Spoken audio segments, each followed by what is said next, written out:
This is the path down to our plot at the moment. It's the 8th of April. See what kind of muck it is here.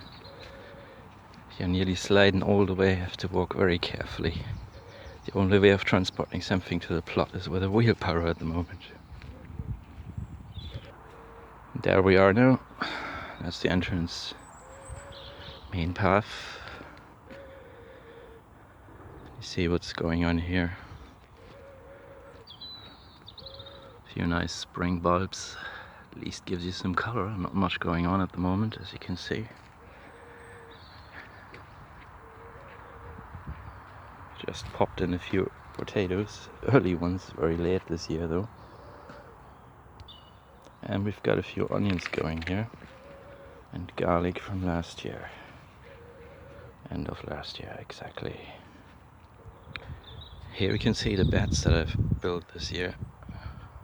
The two in the middle are basically used. There's some asparagus and some blueberries in there. And the upper two in the front and at the end, they still haven't got any use. At the moment they need to be prepared.